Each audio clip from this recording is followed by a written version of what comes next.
and we'll yeah. Did I also? Okay, fine. Awesome. Okay, let's fire it up. Just a quick Sicha. Kalali, we did the first seven pieces of Sichot Haran in Rabbi Nachman's one of Rabbi Nachman's Sefer Farm, and we're continuing with Sichot Haran Chet with the power of thought. So Rabbi Nachman says, when studying subjects dealing with tragedy, such as the laws of mourning, do not delve too deeply. And by the way, the learning is b'schut kol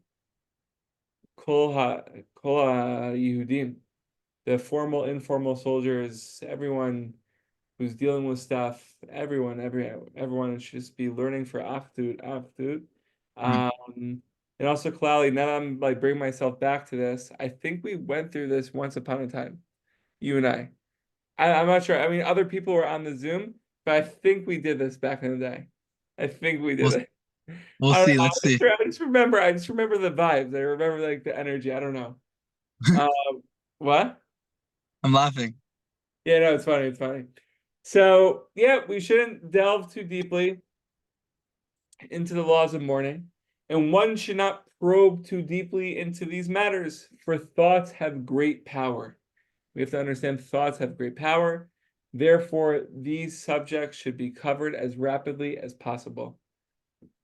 You know, it's a funny thing. Rabbi Nachman said that the last sikha that we went over, he said that we have to view ourselves as a child of Hashem. How oftentimes, and we also have to be stubborn in that as well. Meaning to say that there's a lot of times where our thoughts are going to tell us that, hey, you're not so suitable. Hey, you're not so stark.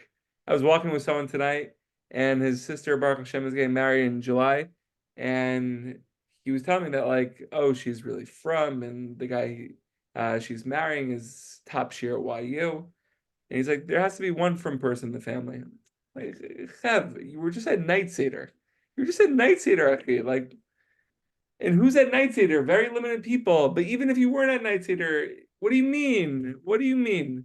So we have to have like this stubbornness when it comes to our Vos Hashem, and when we view ourselves as a child of a Kadosh Baruch Hu, which is so passionate, which is so like obvious that we're a child of Hashem. But then there's times where the thoughts enter in, like, you messed up. You're not that holy. What are you really doing, anyways? The little thing that you are doing, does it really make a difference? So Rabbi Nachman says that you have to stand firm and allow the next thought to come in, meaning to say that if our minds are like in a good place, in a healthy place, in a pure place, and we're trying to get closer to Hashem, we're trying to get closer to ourselves, we're trying to do good, then that initial thought of, oh, I'm distant from Hashem, the next thought will be, oh, I'm actually the closest to Hashem. You know what I'm saying? So we have to stand firm because those thoughts, like initially, could be obstacles, but then once we allow ourselves to think about the next thought, the next good thought, because we believe in that next good thought, then because we can't have two thoughts at the same time. Gavat, we come closer to Kadosh Baruch Hu, and we find that that second thought is even higher than what the first thought could have been. But how does it relate to this? That Rabbi Nachman says that we shouldn't delve too deeply into the bad subjects, into the not so simchadik subjects. We go through them. We can never disregard a section of Torah, but it should be through a rapid manner. So maybe it has to do with the Torah that we learned yesterday, which is about like, all right, like you have that first thought, but just like stand firm and allow that second thought to come, right? So we learn that subject of Torah, that not so geschmack subject of Torah, but then we stand firm, and then that good subject comes. That good subject comes, and that we could delve into, and that we could stand firm in, and that we could just allow ourselves to immerse in it. So, how does this practically for our lives? So, B'ezrat Hashem, we should be zocha to just like really, really focus on the good stuff in our lives.